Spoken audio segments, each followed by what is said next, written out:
Vas-y, jouons le jeu. Nous nous y mettons. Nous nous y habitions. Nous y habitons. Nous nous y accoutumons. Nous nous y accommodons. À quoi nous devons notre probité, la perception transcendantale de laquelle nous nous faisons découler toutes choses sensibles. Elles sont en nombre de 5, avec 2 accompagnateurs, l'espace et le temps. Et ça fait 5 plus 2, 7. Un superviseur, malgré lui, que l'activité pure sans entrave, que je pense, cogito, qui accompagne à tous mes visées, attention partielle, attention portée, intentionnalité, souvent malveillante, et les représentations qui ne dépendent pas de moi, desquelles nous sommes d'avance avertis par une loi de parthèse, extra-parthèse et de contiguïté qui donne une impression de permanence dans le temps pour conjurer justement toute surprise de l'événementialité.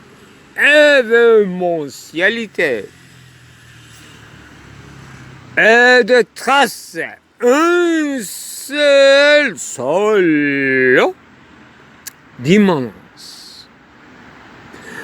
Quoique ses origines sont inexplicables et inconnues, entre parenthèses, probablement, mais de monde qui soit digne d'être aperçu transcendentalement. Dans le tout, bien qu'il nous échappe, est supposé agir de part en part par la même loi, uniformément et conformément à ce fameux principe d'inertie, déduit ultérieurement dont la ratio SNI n'est qu'une supposition de la non-existence du mauvais génie, du malin génie. Autrement dit, conjuration de sa possible existence.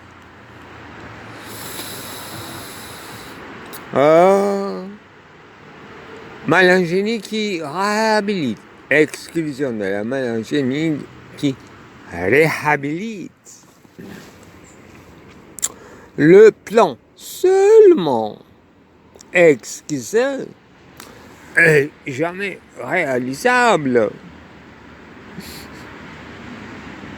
Des querelles exemplaires des dieux et des demi-dieux, salutations à faire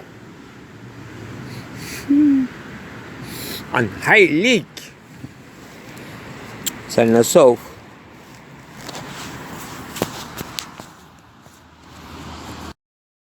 Les trucs, en fait, les trucs comment les nomades qui n'ont rien avec Anatolie, ni avec sa culture, ni avec sa géographie, ont beaucoup appris de leur frère, grand frère aîné, dites persan, persan persique, eux, ils sont divisés en plusieurs cultes. Eh bien, le culte n'est pas trop des gens qui sera trop reconnaissant. Il pille, mais à un moment donné, quand même, l'âge adulte est venu à cette race aussi. Pas fatigue. Après plusieurs divisions d'État, d'État n'existe pas chez les Turcs, ce n'est qu'une certaine exécution de son frère. Le père est très mouru, mais le problème c'est qu'il n'arrive pas à écrire. Il n'a aucune loi, sauf ce qu'il a proféré par sa bouche.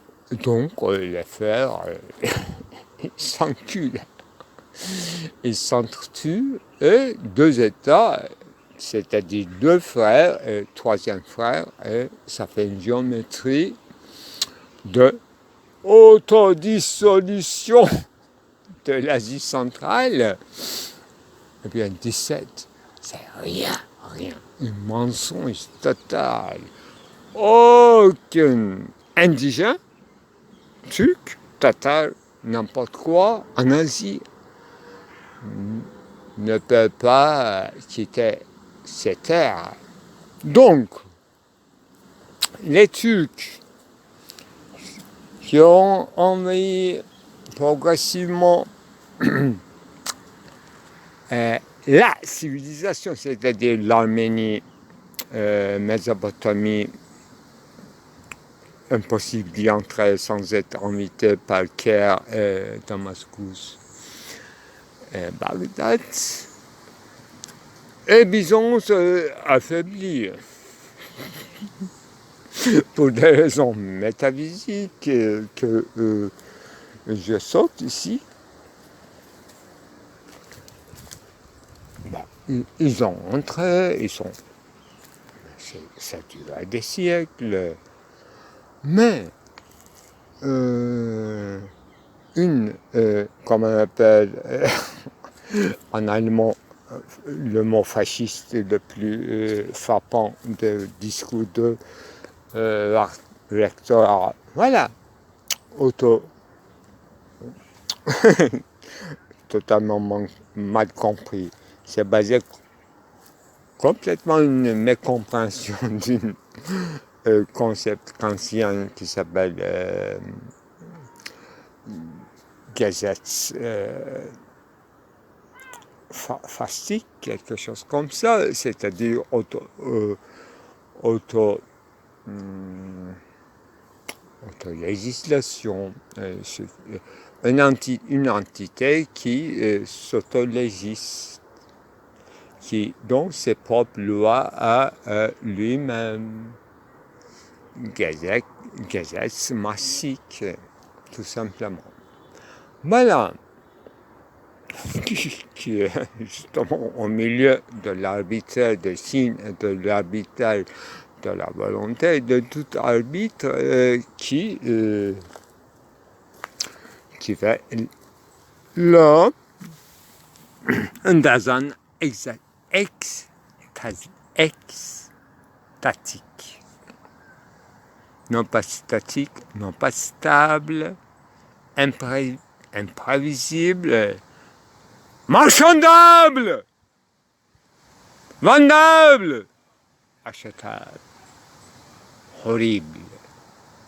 S'il est naïf, s'il n'y a pas un juif qui ramasse tout le revenu et qui le convertit en pierre précieuse, en or, et qui se dérobe vers Venise, n'importe où.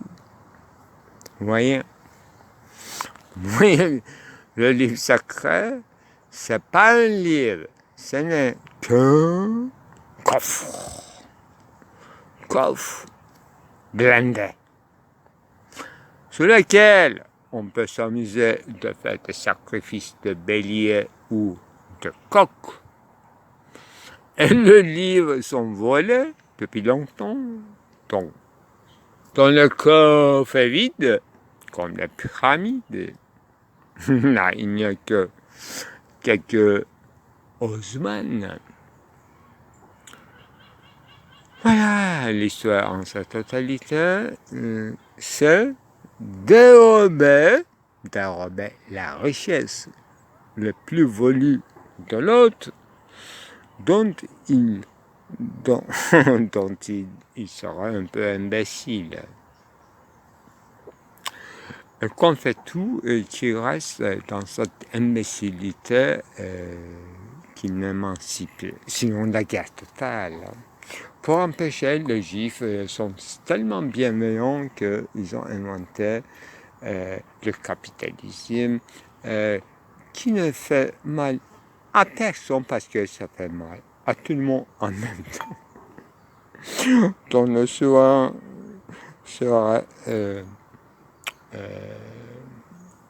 jusqu'à un moment très reconnaissant, après, selon le motif géographique, il aurait cédé le pas à un autre souverain qui dira que « Ah, je suis démocratique. Ah, je suis républicain. Ah, je suis suffrage éternel, universel. » qui sera une figure d'une autre antéchrist. C'est toujours comme ça. Messianisme qui ne veut pas que le Messie vienne et qu'on se réjouit en sa totalité de la nature. Voilà. C'est une conception, c'est une religion assez spéciale. Ça existe partout et en plus c'est contagieux comme religion. Et nommé bien sûr. Jamais on ne peut accéder à une religion qui se déclare ainsi. Mais si une religion s'établit comme la métaphysique achevée, comme ce monde-ci, personne ne peut dire que « Ah, tu sors du domaine de l'objectivité, ma chérie. Je crois que tu devrais repenser ceci. » Voilà. On est dans cette imbécilité-là. Tu es là? Pourquoi tu es venu? Est-ce que tu peux me voir? Est-ce que tu peux parler?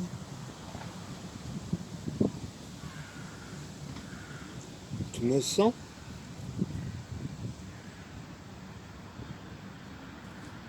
Tu me reconnais?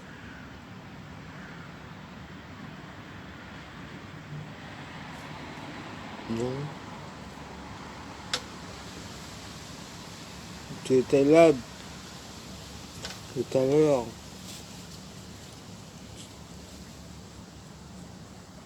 Où tu étais passé?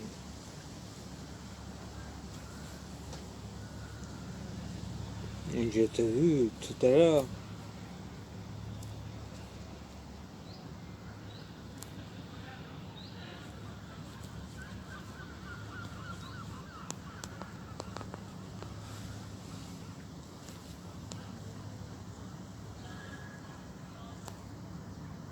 Tu es là? Tu es bien?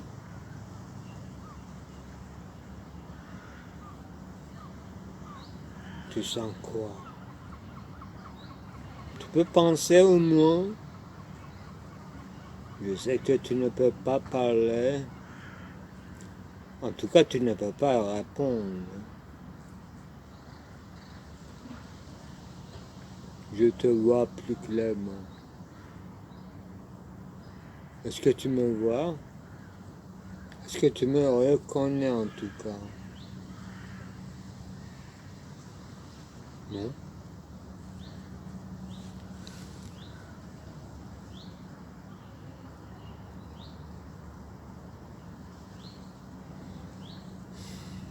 Tu viendras quand je t'appelle. Quand je te rappelle, tu viendras. Je te fais montrer. Tu es changé, mais tu es le même, identique à soi-même.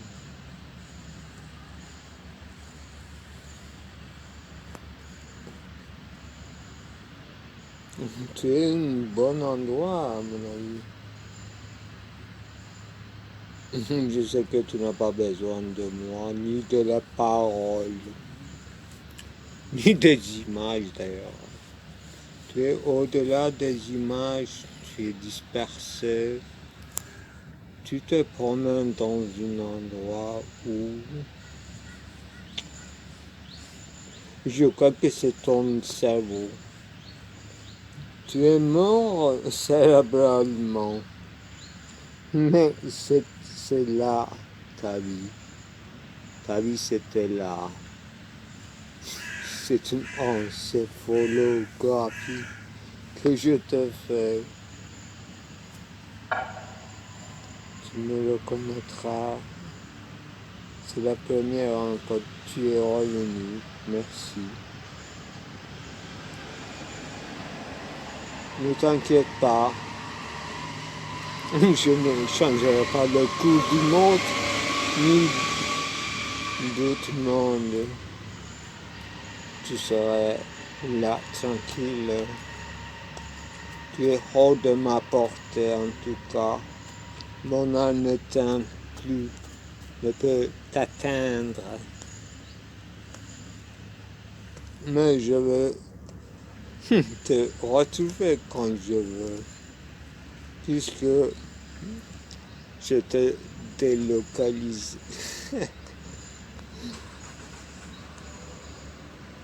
N'aie pas peur.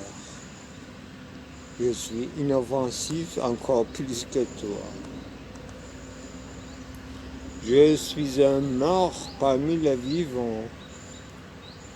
Tu es un simple mort. N'inquiète pas, ne t'inquiète pas.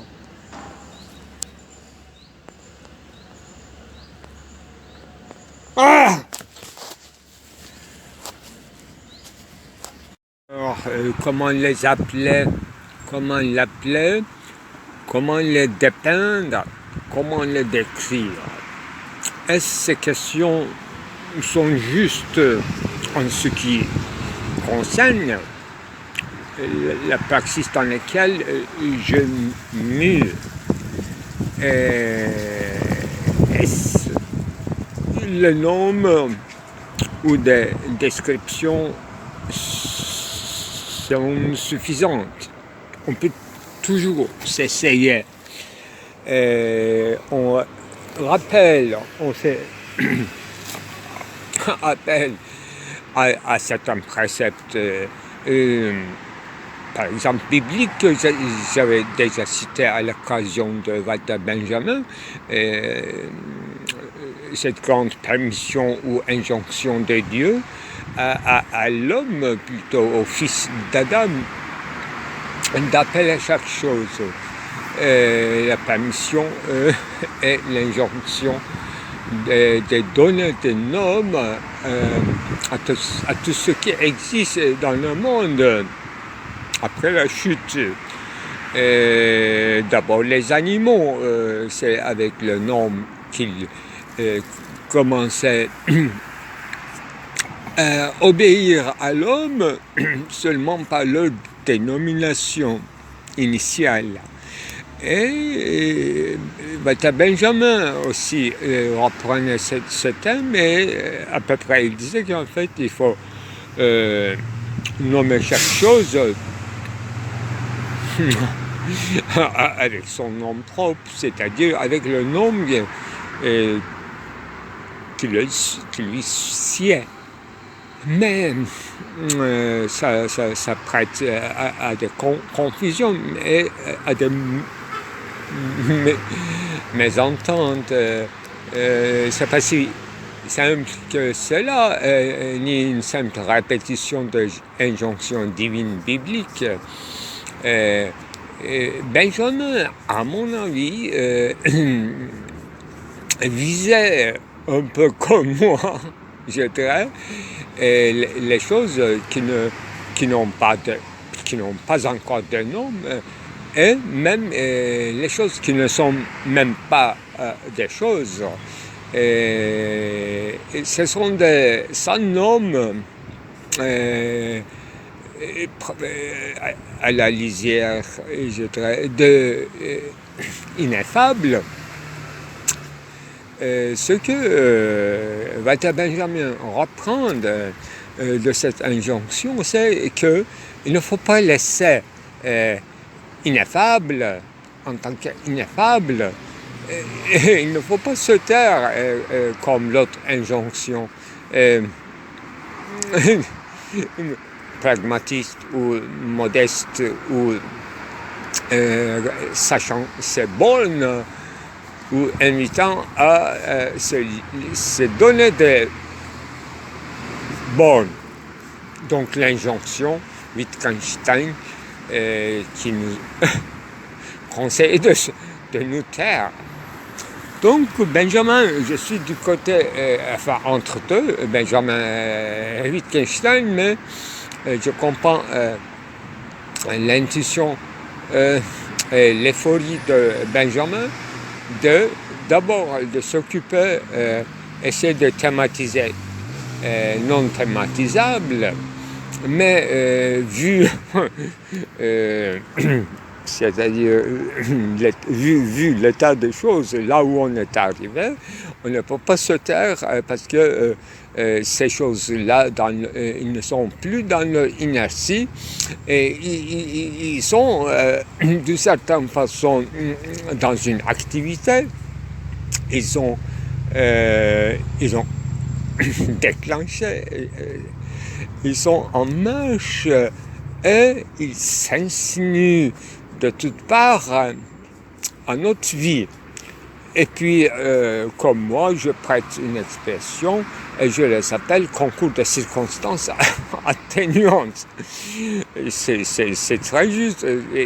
Qu'est-ce qui les a atténués? Si on ne les atténuait pas, par des normes, par des façades, par des paravents, par des écrans, par des dessins à peu près reconnaissables et par des vocables et par un quand même effort phonétique, je dirais, de phoner, et sans les réduire tout en cherchant leur logicité ou leur logos qui leur seront propres. Essayer de donner, c'est-à-dire tout simplement phoner, non pas des schèmes logiques, alors qu'il s'agisse plutôt des schèmes débiles, des formes informes, mouvantes, je dirais, changeantes. Bon, vous allez dire que vous avez très bien expliqué, mais de quoi parlez-vous?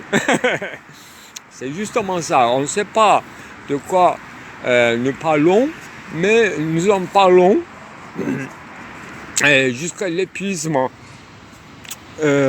J'espère qu'on ne sera pas épuisé avant d'en faire quelque chose. Faire au sens large du terme, c'est-à-dire quand dire, c'est faire. C'est de l'autre de ces choses-là, quand dessiner, c'est déjà créé. Bon. Alors, ça c'est un incipit général pour être dans le fait de notre tragique quotidien. Et notre tragique de la veille, ou de ce matin, de ce petit matin tardif, se cristallisait dans ce film qui a des prétentions énormes, qui a finalement une dimension modeste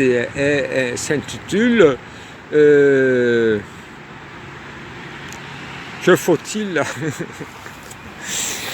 que faut-il comprendre de ce vocable ou du mot métaphysique aujourd'hui, même pas aujourd'hui, qu'est-ce qu'on devrait comprendre de la métaphysique aujourd'hui, c'est autre chose, mais métaphysique aujourd'hui. Bon, j'ai choisi un semi-syntaxe bizarre et j'ai mis entre guillemets. Donc, j'ai à la fois une énième interrogation sur ce que c'est la métaphysique, dont l'initiateur, en l'occurrence Aristote, ne l'a pas appelé ainsi. C'est une appellation tardive, tant mieux. Mais c'est une appellation contrôlée selon les époques. Mais aujourd'hui, n'est-ce pas? Bon, ce film est fait. Suivant le titre dans lequel il se limite. J'ai donné quelques exemples, c'est pas très nouveau. J'ai ajouté il y a quelque chose encore plus profond que je n'arrive pas à accéder, mais j'ai fait mon incipit encore dans ce film, c'est-à-dire un Gambin, quel rapport. Pourquoi métaphysique sera incompréhensible, ça, il faut revenir à tout cela. Mais aujourd'hui, pour faire un saut et un pas de plus, un pas en avant ou en arrière, je dirais métaphysique, pataphysique, c'est le même combat. Ou bien l'incompréhensibilité, ça touche à incongruence, ou une commensurable, incongruence incommensurable. Voilà, ce qui n'est pas tangible, ce qu'on ne peut pas toucher, bien qu'on touche. Moi, j'ai des petites plaies, des fissures, des déchirures dans mes doigts, dans mes mains de philosophe. Peintre, philosophe-peintre, oui, philosophe-peintre. Donc c'est une tâche difficile, et ça demande beaucoup d'efforts, c'est pas une réflexion, c'est pas une méditation, et on continue à méditer à notre insu dans nos rêves, ça c'est entièrement, je suis d'accord avec René Descartes. C'est-à-dire qu'il y a un interminable, incessant, et ce n'est pas nous qui guidons cette argumentation des rêves. Bon, comme on disait, le sommeil en grec, bon, apnée peut-être, apnos, pourquoi pas, mais d'autre part, haplos, apnée c'est autre chose, mais haplos en grec c'est l'indéterminé, donc suivant une règle d'indétermination,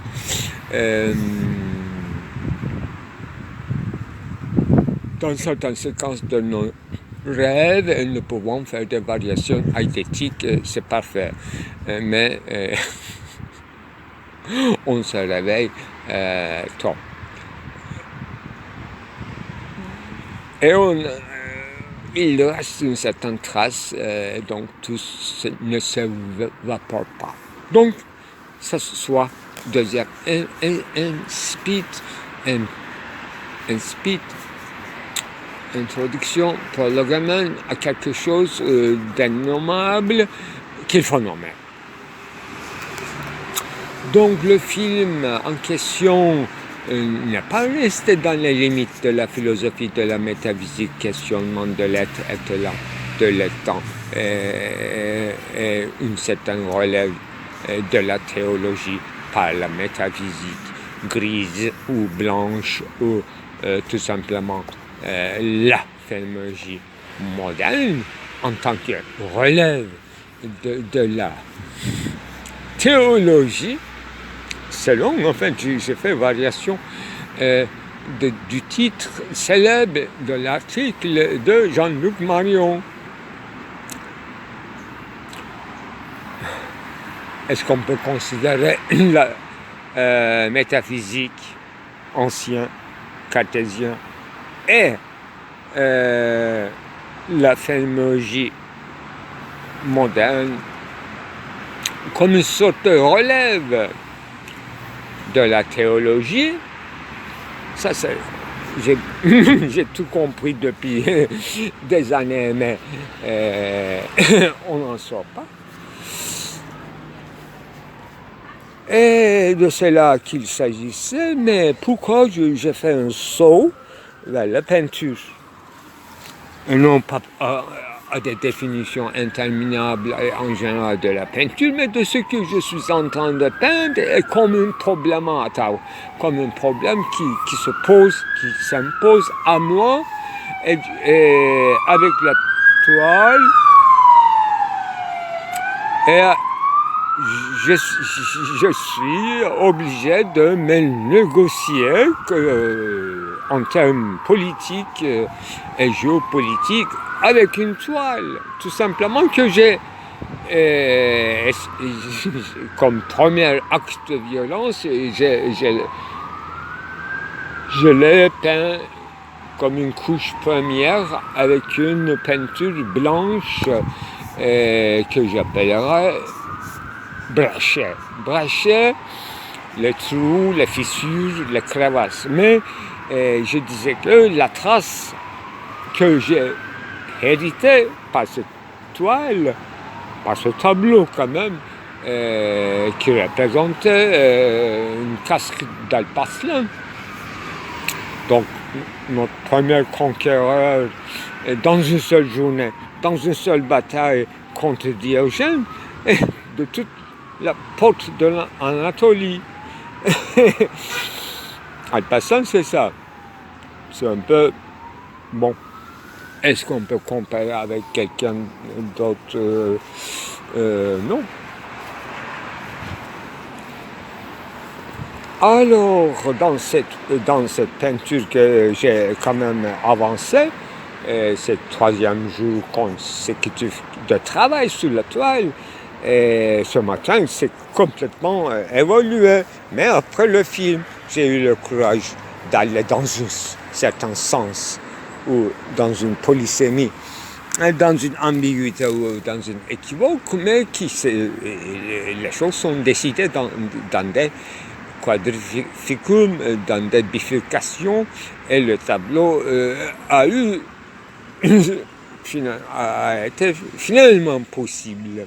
Sinon, la guerre, c'est-à-dire cette négociation à bataille et querelle politique avec la trace que j'ai héritée à partir de cette toile, c'était interminable et j'étais sur le point d'être bloqué. Mais quel rapport avec la métaphysique? Donc, j'appellerais donc comme paravent ou comme façade, comme écran, une définition de la métaphysique, c'est comme pataphysique, c'est solution imaginaire. Voilà. Nous avançons. Donc, ce soit troisième séquence. Et passons à quatrième. Quelles sont des solutions improbables? C'était une citation de Alfred Jarry en définissant la pataphysique et non pas métaphysique. Donc c'est de le même ordre apparemment. Solution improbable et qu'il faut inventer.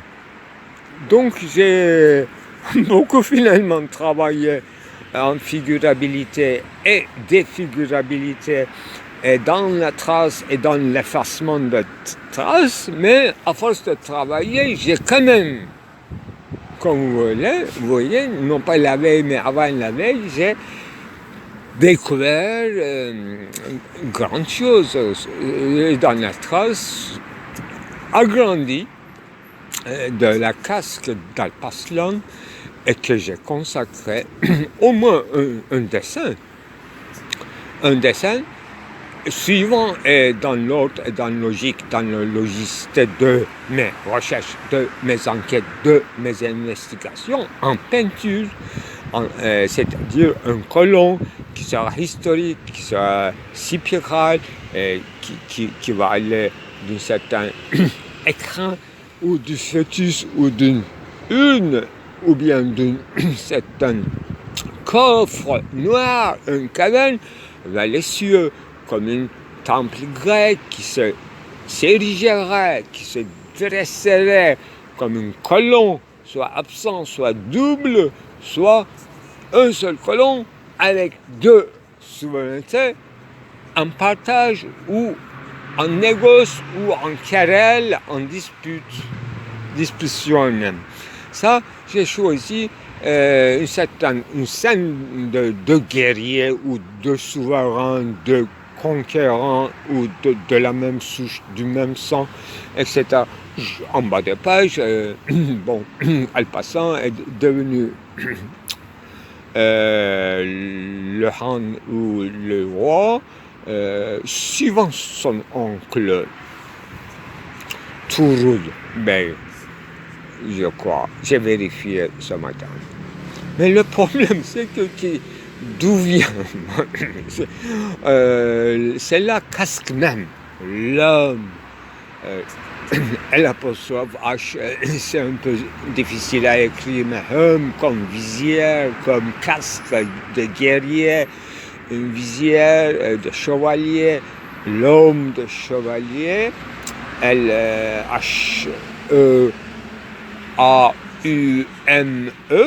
hum, comme une sorte de prononciation de l'un de fils, le nom de l'un des fils de Noé, qui a eu Noé dans l'histoire pour la première fois, selon Hegel, le jeune Noésis.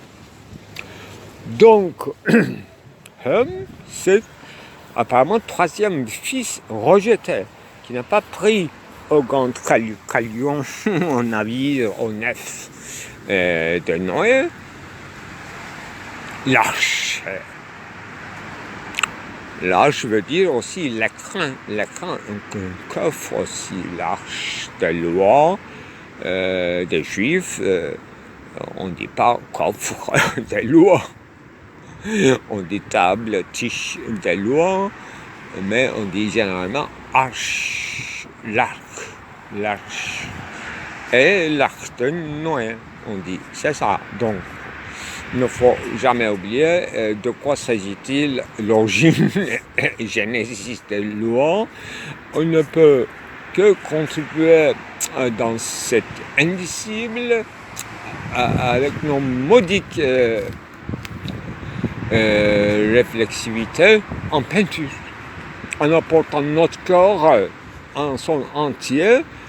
Et ce sera une quatrième et cinquième séquence terminée. Je vais passer que tout simplement pour donner une information que depuis des mois je cherchais, je savais que l'existence de ce film ou de ces enregistrements, de ce travail pictural cinématographique que j'avais appelé CSO, c'est-à-dire croissance à organes. Je me souvenais pendant des mois l'endroit exact où j'ai fait l'enregistrement, le contenu, bien sûr, concernant Antonine Artaud et son concept corps sans organes, repris par Gilles Deleuze, que j'étais en distance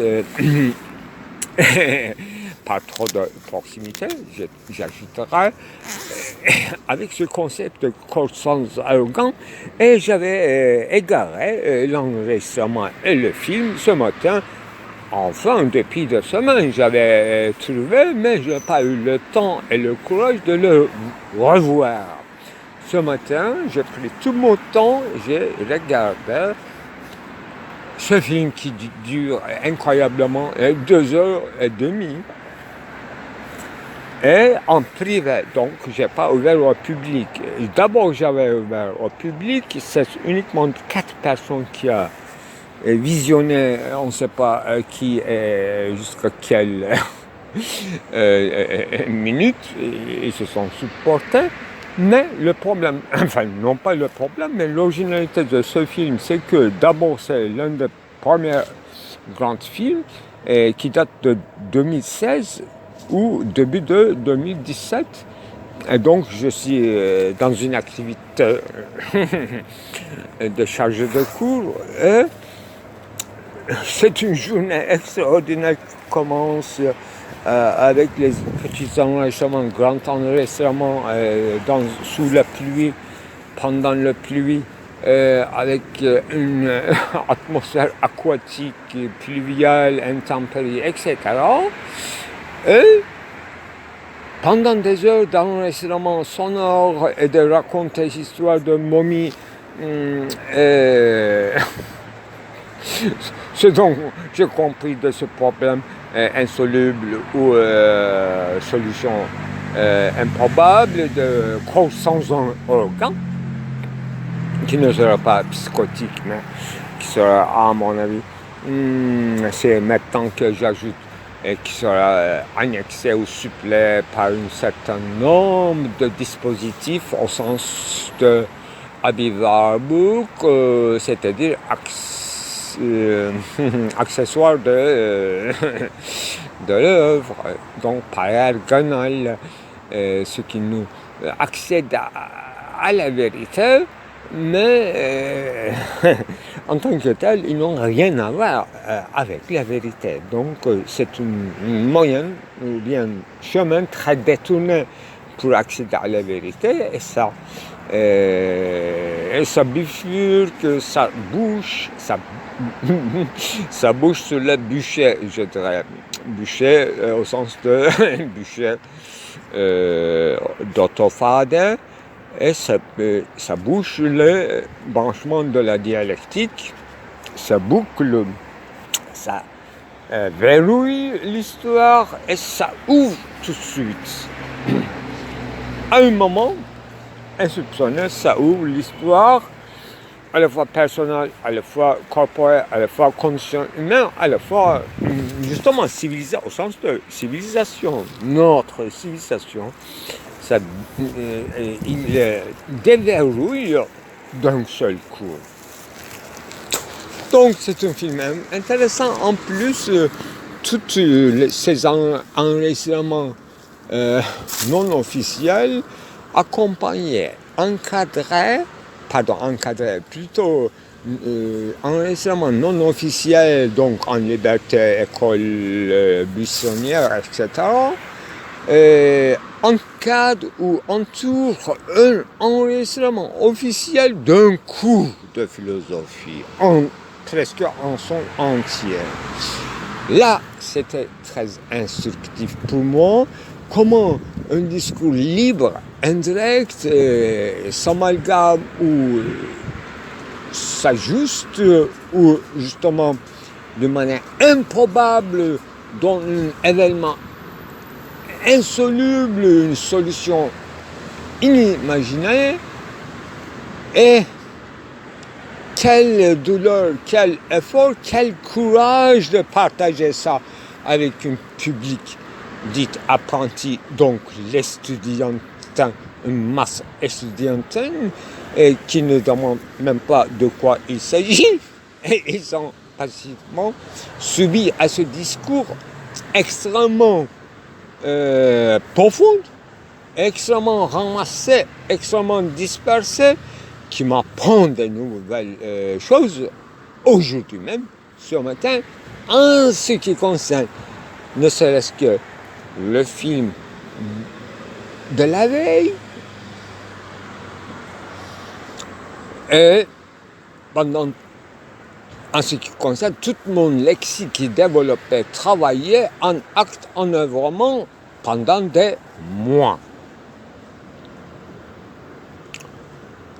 Donc une œuvre clé à condition qu'on prend en considération avec tout ce qui va en suivre, c'est-à-dire ce qui est déjà passé, c'est-à-dire comme œuvre fragmentaire, sporadique et déjà donnée qui est en train de se réaliser, soit on les appelle work in progress, mais c'est ça, pataphysique, c'est ça, métaphysique. Aujourd'hui, mes enfants, si je me suis fait bien comprendre, il faut quand même revoir les étapes, les films, rafraîchir le mémoire pour comprendre de quoi je parle. Et moi aussi, je comprends encore mieux de quoi il s'agit. L'abîme ou le sommet dans lequel ou sous lequel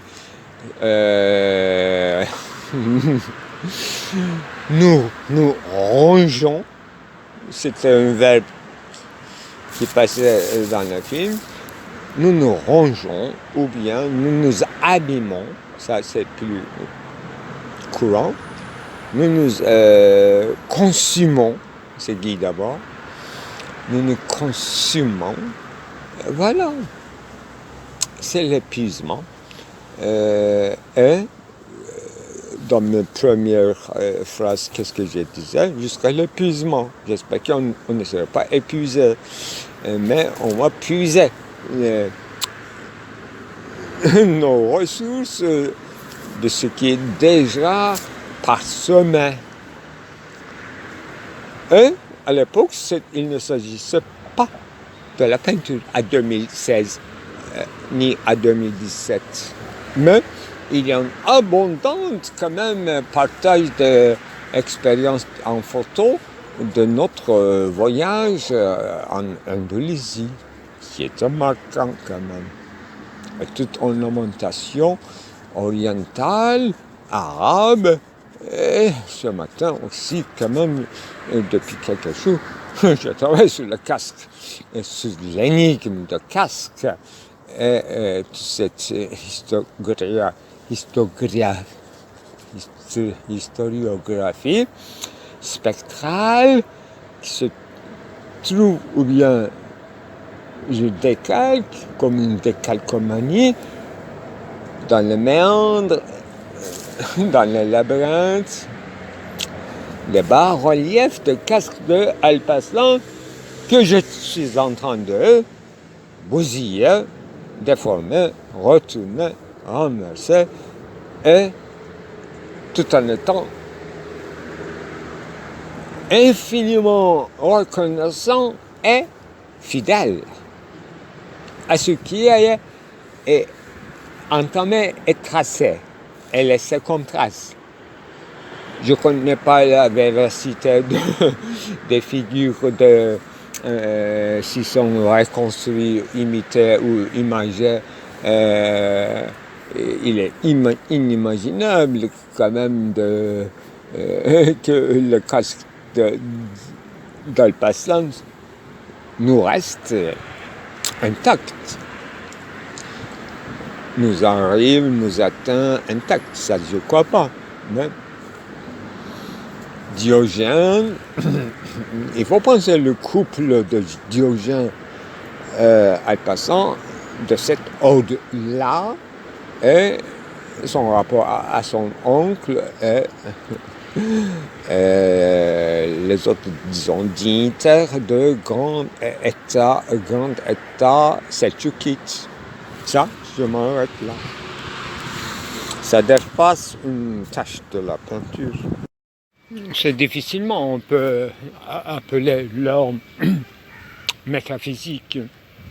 L'homme, s'il est de certains aspects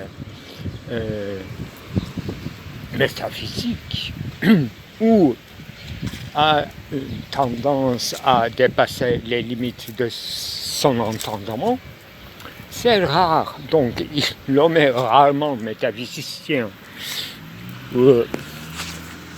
Il dépasse physique rarement. C'est plus juste. Donc, il assiste rarement à des événements ou des phénomènes saturés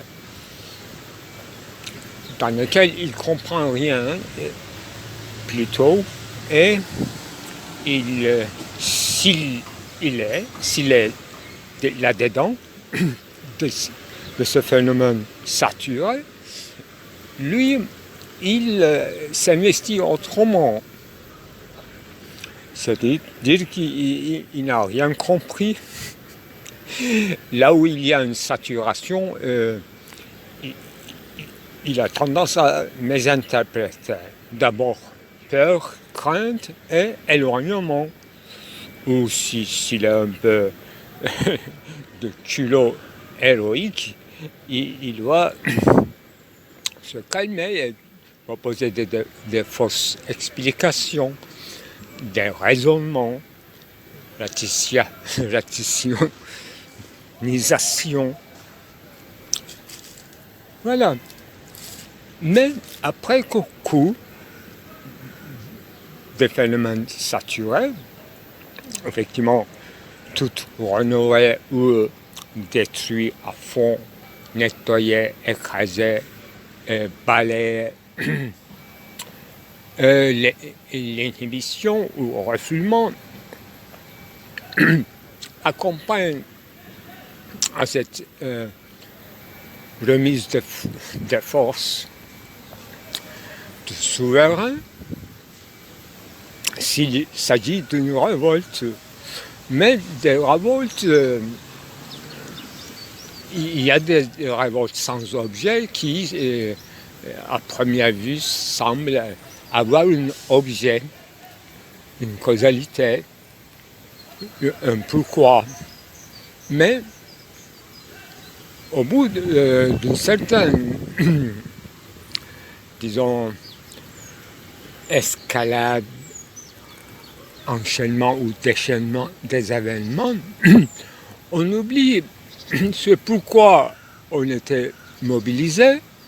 Là, il ne reste qu'une mobilisation ou une veille quotidienne, bien qu'il soit épuisant, comme tout est suspendu en époque, la vie quotidienne, le besoin et toute étiquette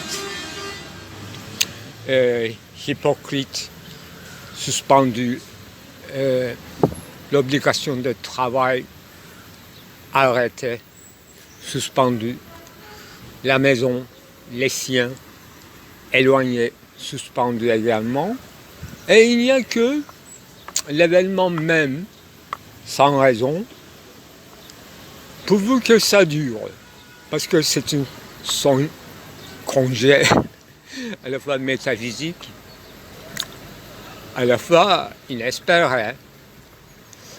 Et l'homme expérimente pour la première fois dans la vie qu'il peut survivre sans devenir esclave ou fonctionnaire ou n'importe quel ouvrier qui payant, qui est obligé de faire quelque chose sans aimer, sans comprendre tout à fait la totalité. Là, l'homme aperçoit pour la première fois dans un événement saturé qui ne comprend rien de la saturation, et il y voit plutôt une certaine distension, pas une calme, mais même dans les moments agités, une fête, un festin, ou une véritable raison d'exister. Alors il n'arrive pas à objectiviser la cause, alors qu'il n'y a pas de cause, parce que la cause c'est cause à suivre. C'est lui-même qui devient la cause principale ou premier moteur et la finalité des œuvrements. C'est très difficile de se rendre qu'on était la cause en soi. Et il n'y avait pas d'autre cause que cet être ensemble imprévisible, mais ça dure. Quoique enchaîné, quoique déchaîné, ça dure.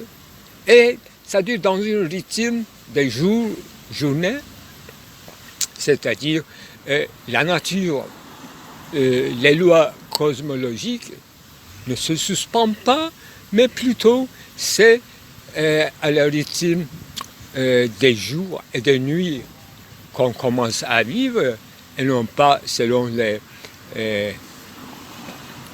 un calendrier ou un emploi du temps selon le travail assigné. Voyez. Et dès que ces événements sont dissolus, là commence une certaine nostalgie de recommencer, une envie de recommencer, mais c'est très difficile que ça recommence et ça s'arrête jamais, mais l'homme continue à vivre et sans vouloir retourner à ses engagements d'auparavant. Il s'y oblige de se plier comme on oblige les jours à nous plier à les horaires de travail ou nos impératifs de travail. Vous voyez, les jours et les nuits cosmiques obéissent finalement, ils sont soumis.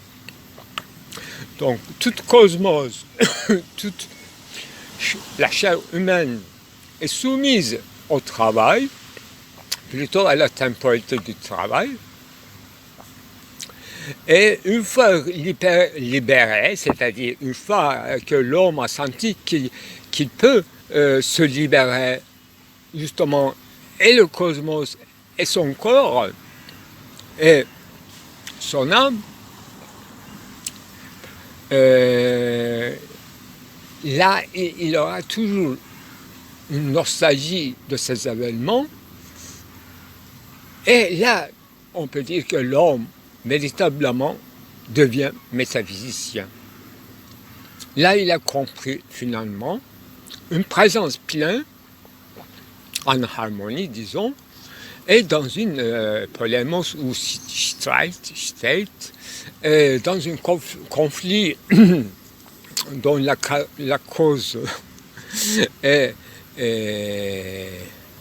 lui-même. Là, il commence à de quoi parler avec ses amis, d'abord, c'est-à-dire un retentissement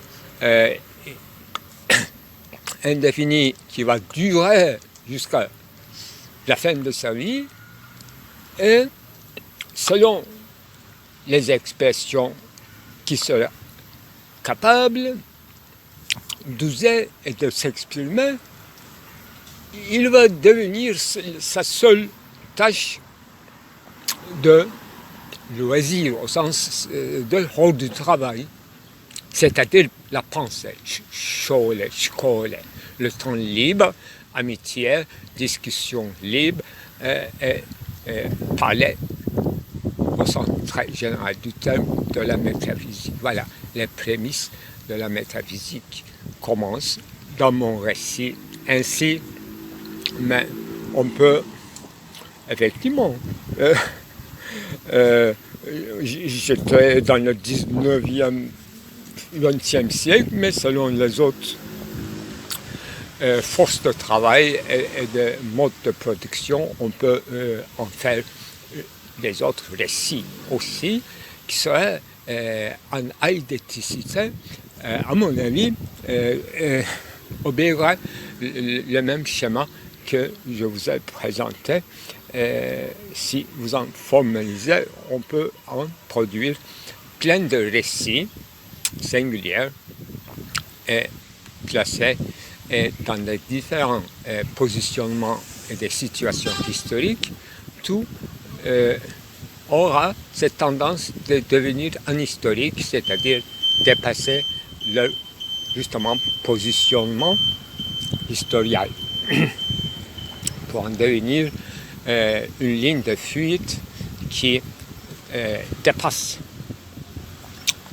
un temps déterminé pour avoir un rapport, ne serait-ce que par l'image, un rapport à l'éternité, un rapport à l'éternité, à l'éternel, ne serait-ce que par son image, c'est-à-dire ce temps-ci ou ce temps-là, qui renvoyant au contenu du récit.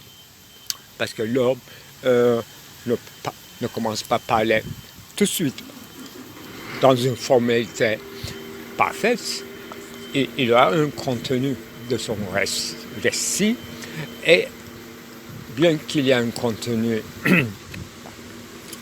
sensible, son récit n'en restera pas moins métaphysique, selon mon interprétation ou selon le niveau d'écoute que nous en faisons, malgré lui, malgré à son insu ou à son su. J'avais beau répéter que je n'aime pas le jeu pour le jeu. Je ne parle pas de jeu sociétal, mais en ce qui concerne les affaires sérieuses de l'entendement et de l'imagination, c'est-à-dire, pour moi, la philosophie, la science et les arts.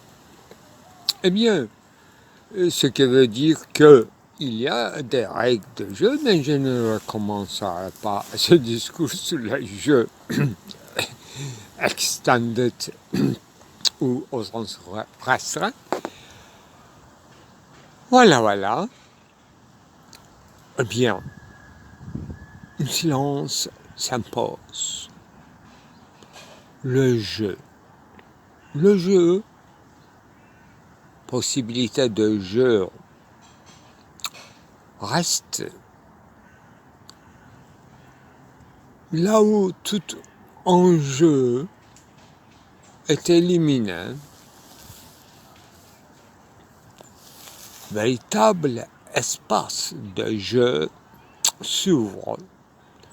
Là, il n'y a plus de joueurs, il n'y a que des acteurs qui ont déjà pris des positions, des portes fermées, des murailles, des écrans. Là, il faut un intrus, ce qu'on appelle intrus. Là, ceux qui s'y connaissent dans le jeu d'échecs, ils vont dire que voilà, ceci est le schachmat. Non, pas encore. Chaque pion a cette possibilité de déverrouiller l'espace au prix de se sacrifier. Vite oublié, laisser à côté, j'imagine, qui penserait encore un pion éliminé dans le 3e stade, tandis que vous êtes dans le 1e. Et tout est arrêté, figé. Et là, il y a des dotations. On en a richement donné. Il y a blanchisseuse, il y a nettoyeuse, il y a oiseuse, porteuse d'eau. il y a forgeron, il y a avocat, il y a notaire, il y a une brigade, il y a un fonctionnaire d'État, il y a un représentant, il y a un vice-régent, il y a un intendant, il y a un écrivain, sûrement, et il y a un peintre. Voilà le peintre. Qui demande, ah oui, ceci est établi, l'église doit être peinturée. Donc, ça entre dans les mœurs. Donc, les autres, musulmans, et ils ont obligé de faire musulmans de miniatures. Donc, on serait livresque à la lisière de l'écriture, légende illustrée. Voilà l'illustration. On peut, je parle de notre postmodernité, faire des illustrations au-delà de tous vos possibles entendements, mais qui est déjà eu lieu fait dans les grandes œuvres, même surtout cinématographiques, parce qu'il s'agit non pas une photographie journalistique qui porte une légende sous-titre comme il traite Roland Barthes, mais dans la disjonction ou quoi dire, dans autoproclamation ou des auto-double démonstration du dit et du vu, pourquoi pas montrer, n'est-ce pas, montrer comme indistinctement, etc., ça devient compliqué. Alors, je parle tout simplement de la disjonction du voir et du parler, des mots et des visions, et que si c'est une disjonction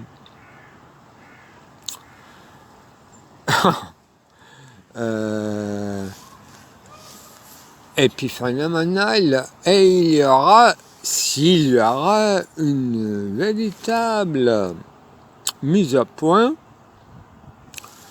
à l'insu de l'auteur, suivant le matériau et le support surface. Et le sens de la figurabilité, suivant le champ reçu et prêt à créer comme imagination productrice, et l'autre imagination reproductrice qui reproduit sur une chaîne. Sur une chaîne, si vous avez un peu connaissance de l'esthétique ancienne, vous aurez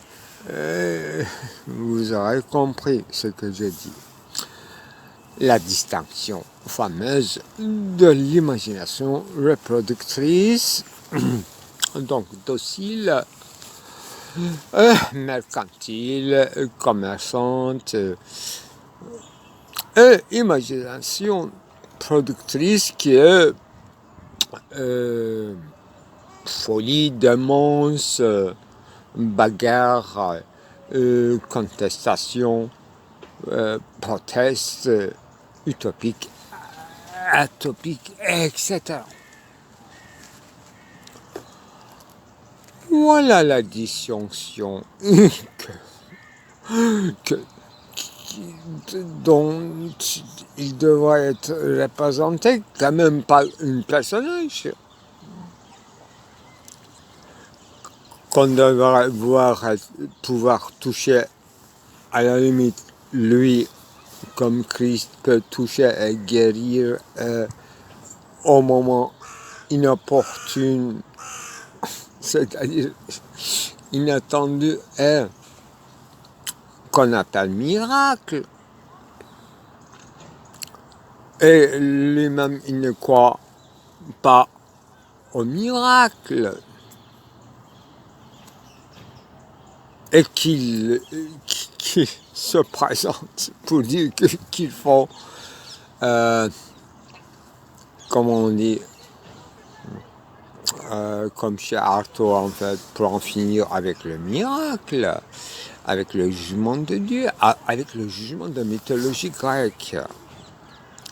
C'est-à-dire une certaine indifférence, une certaine indiscernabilité entre l'homme et les demi-dieux, descendance, ascendance, progéniture, Besaïgung, tout est confondu. Et Solon, qui a pris toutes les leçons de certains sages orientaux, se échouèrent à tout instant comme antithèse.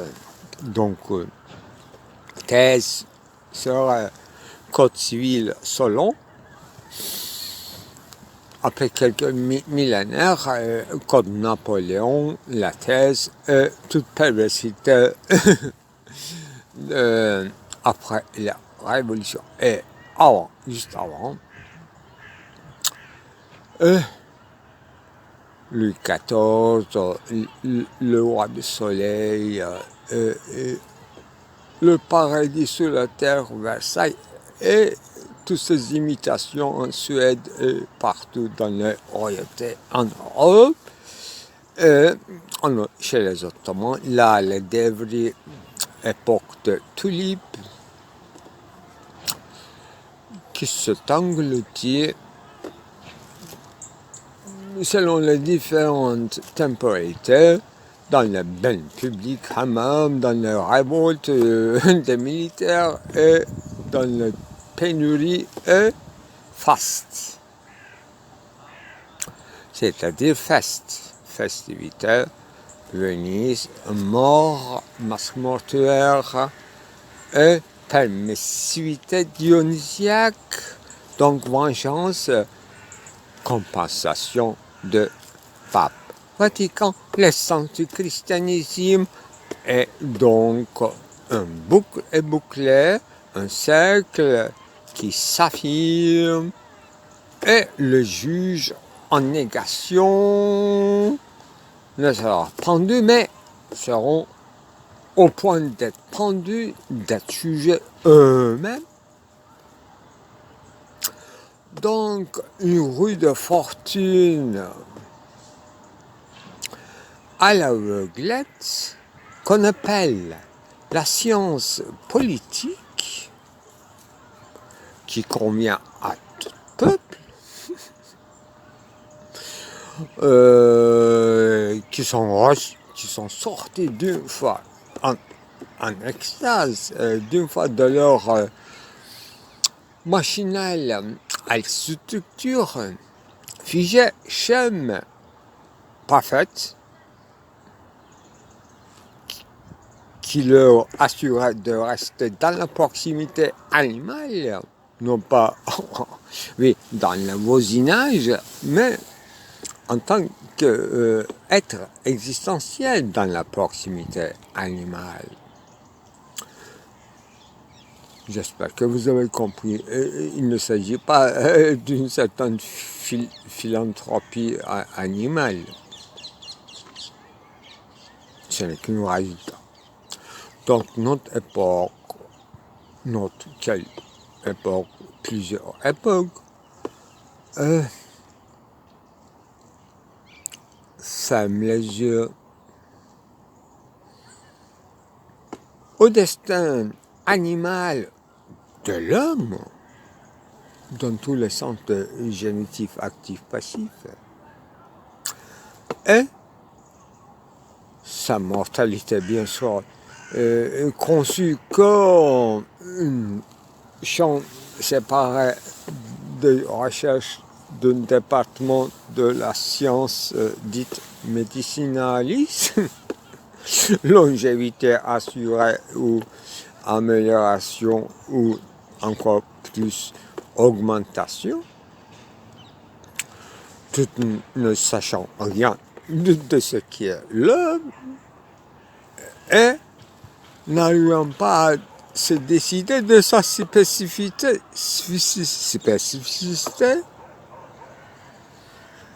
une fois quitté les discours dominantes, communicationnelles, imposantes, prenant en annexe tout ce qui est l'essence de la souveraineté, c'est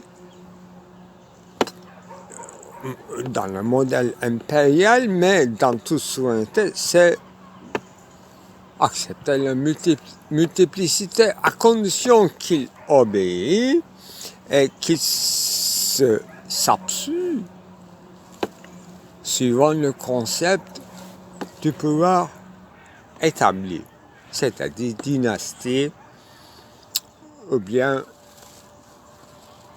ça donne déjà des lois, l'égalité, c'est-à-dire un certain nombre de lois déductivement présentées, exposées. Serendium, c'est ça, une certaine exposition mis au niveau de parade, parade des lois.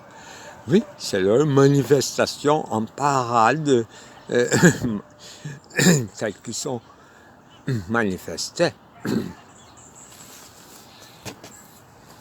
Bien qu'ils soient parfois contradictoires, apoétiques.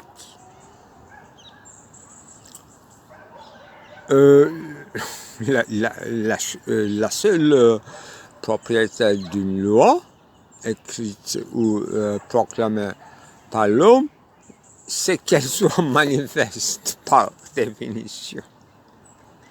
L'homme croit que la loi qu'elle a manifestée ou proclamée est d'emblée manifeste. C'est pour ça qu'on dit que il y a un proverbe en français qui dit qu'en fait, c'est pas une excuse de ne pas connaître le contenu des lois. Qui viennent de latin d'ailleurs. Donc, où que vous soyez, vous devriez savoir l'endroit où la loi est proclamée, proférée par la bouche et écrite par les scripts. Vous devriez savoir au moins l'endroit, le centre de la loi, et non pas le contenu. C'est ça. L'ignorance, incrédulité, continue est un certain spectre du pouvoir et de la souveraineté s'institue par cette surenchère de cet endroit et ce mécanisme, bien sûr, de la souveraineté et de l'autorité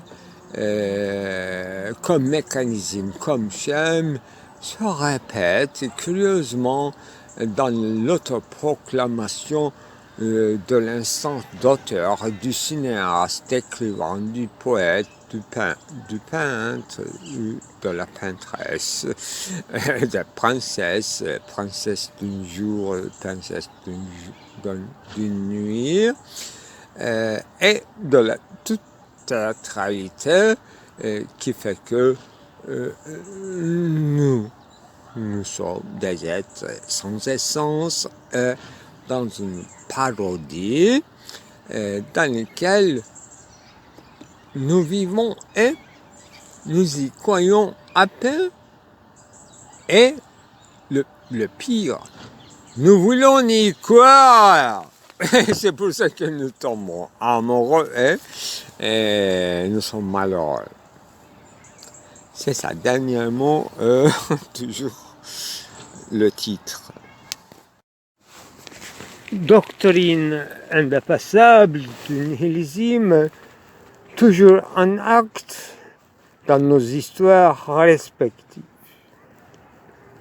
On va enfin un jour, depuis une physique unifiée, nous dire que la vie dans la Terre, dans tous ses états, la matière à laquelle nous avons l'accès n'est qu'un état plus ou moins stabilisé des chocs d'ondes que nous connaissons et nous distinguons à travers le spectrum de ces couleurs qui nous donnent leurs âges respectifs et vice-versa. Ce qui est audible pour nous par petites timbres et vibrations n'était qu'une traduction des couleurs selon Archimbaldo en leur chromatisme, depuis devenu l'expression consacrée. Mais tout cela est bien connu, bien sûr, depuis assez longtemps, depuis Maximilien, et que nous nous enjouons de faire la guerre, et en toute semblance de honnêteté, nous ne subsistons dans des conditions de vie vivables en nous forçant de laborer qui ne consiste qu'à répondre dans une promiscuité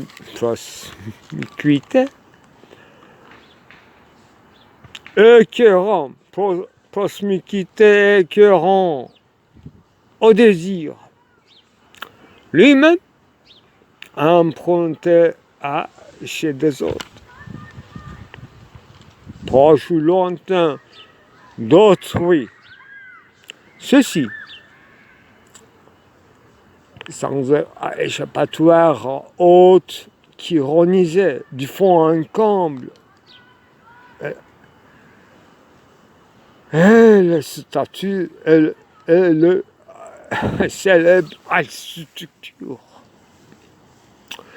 comme chaîne de non-pensée, l'origine de notre drame d'aveuglement, dont la métaphore propre est celle du caverne, le tonneau, etc. Si la plupart d'entre nous vivent en connaissance de cause d'une absurdité assumée, comme une gronde, et l'autre partie qui englobe en fait tout le reste de l'humanité, et dans son entier, donc l'autre partie y compris, est perplexe.